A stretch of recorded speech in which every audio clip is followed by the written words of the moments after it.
Hey everybody, I'm John Peterson, and today I want to do another edition of Which One Works.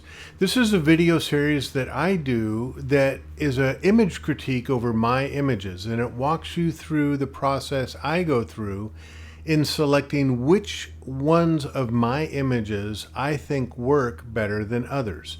It's a great way to sort of get into the mind of the photographer and understand a little bit of what I look for in different images and decide kind of which one works and which one doesn't. Oftentimes it's very small and subtle differences between them that make me choose one image over another. Or it might be just my mood and how I'm feeling for which one I like better than others. And because of I use words like and nuance, those are all very subjective terms. And so your results may vary. You know, there's no cut and dry formula necessarily for which image works better than another. And that's why I like to show a lot of different examples in this series about what I look for and how I evaluate images before I decide on processing them and then sharing them with the public. So let's dive in. I've got 3 examples for you today, and let's take a look at which one works. All right, so let's go ahead and dive in here. This first example comes from the Palouse area of Eastern Washington, and it's of a barn, obviously. And in the foreground, I've got this beautiful wheat. In the background, I have a tilled field. And so tonally, you know, the dirt in the background really matches the barn. And it's a good thing, but it's also a little bit of a bad thing where I had to be careful to make sure that I got enough separation. So I shot this barn, really liked it. This was kind of the first composition that I did. And then I have this next one. You can see it's slightly different. So I'll go back to the first and then the second. And I just moved the camera just a little bit up. There's the first. So you see how much foreground I have right down in here. A lot of wheat, a lot of foreground element. And I tilted my camera up to minimize some of that foreground to do this. And I almost like this better than the first one. This is about wheat and a barn. This is about a barn in the context of the wheat. So this is one that I kind of like a little bit better than the first one. But now here's the kicker. Here's a third one. Pay attention to this green shrubbery that's right around the barn. And I saw this at the time and, you know, I thought it's not bad. It's not super distracting. It's not what I would want. But look what happens when I change my perspective just a little bit. I can get that. And what I did is I backed up a little bit and I got lower and I used this foreground to block the green bushes. Let me go back. Got this and I've got this. I did lose a little bit of the bottom of the barn when I got lower and blocked those green bushes out. But to me, that's a fair trade-off. I'm not losing what the subject is. Everybody knows that this is a barn.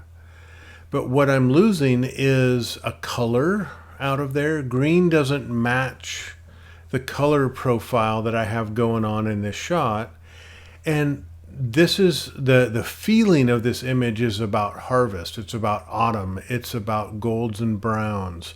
And so it's not about growth. It's not about springtime. It's not about greens, which is what we get in this shot. So by eliminating the greens, I think I have a more cohesive image that and a more cohesive color story throughout the image. So between those 3, this is the one that I think works the best. So jumping ahead to September, I went down to Monument Valley with a workshop, and I have a series of images to show you from there. So we were out in Mystery Valley one morning, and we were in this area of Pancake Rocks, which is just beautiful. It's fantastic. And this is one of the first compositions that I shot there. Overall, it's not bad. Interesting rock here in the foreground. I've got this tree, red and green. We love the combination of red and green. And, it goes well together. The things that I don't like about this photograph is that the horizon line is almost right in the middle of this shot. Sometimes I will put the horizon right in the middle when I'm making a very clear, balanced statement, but in a shot like this, I really don't like it being that close to the middle. The other thing that I don't like is that the tree is bullseyed right on the center line.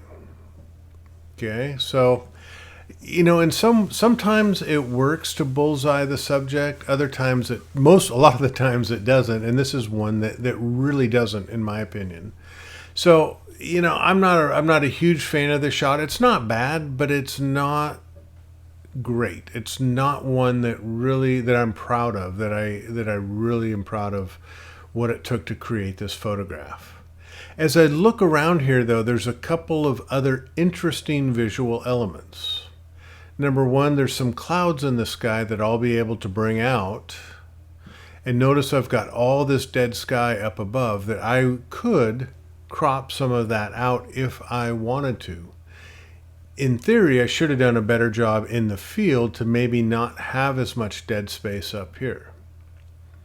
Looking at the bottom of the photograph, what I really like is the texture and the lines that I'm seeing in the rock here. That's kind of interesting, and that's a little bit of what grabbed my attention to be right here, is to use this visual interest in the foreground leading up to the pancake rock and the tree. The thing that I don't like particularly is this dark shadow that I have creeping into the photograph. It can create a little bit of a visual distraction. It adds some visual weight onto the right-hand side of the photograph, along with this shadow that's part way up. Anything dark is heavier than light, and so it kind of skews a little bit of the visual weight over to the right. So this was a reasonable attempt, but not super great. So the next shot I took, remember I said I really liked the texture and the lines in the foreground, so I tilted my camera down, got a little bit lower, and shot this. And I've got this wonderful line that's leading off to the tree. Notice a lot of that dead space up above is gone now. And I shot this, I framed it up, so just the last little bits of clouds are right at the top of the frame. I like that. The tree is just a little bit off center. The center line that's running vertically, it's just a little bit off center, which is great. And of course, it's not center line horizontally. So that works really good. Oops, sorry about that. The thing that I don't think works extremely well is that, I shot this because of the leading lines here in the rock in the foreground. But with this other shadow crossing the lines, the visual effect of those lines is lessened. And I don't think it makes as much of a visual impact as what I wanted it to. So this is kind of a maybe, kind of a I don't know for sure, but it's better than the last one. I will say that. So then the last example from this location is right here. And I kind of split the difference between the two. Notice now that the tree is on the other side of the center line, so just a little bit off center. I have a fair amount of texture and lines happening at the bottom. Yes, I still have this shadow, and I could not figure out, and I just physically really couldn't do it, how to get enough of the lines and texture in my photograph and not have that lower shadow. So what I tried to do was put it towards the bottom of my composition to maybe minimize some of the visual distractions. And I had to include a little bit more of the open space in the sky shooting in the 3x2 format. So this is the shot that I like the best out of all of these three for those various reasons. And then this past winter, I went over to the Tetons, which I always do every winter, and do a workshop there. And at one point, we went off into the forest and started photographing trees. And the white bark of the trees with the snow is sometimes just a fascinating subject. So we all put on our close-up lenses and started playing around with the trees and the snow that was stuck to the trees. So here's one example I took, and looking at this now that I've been home for a couple of months, I never should have taken this photograph. I don't really know where to look. The snow is the brightest part of the image. So I'm looking at the snow, but it's on the tree, but there's nothing in the tree that's really a focal point for me as the viewer to say what is the subject.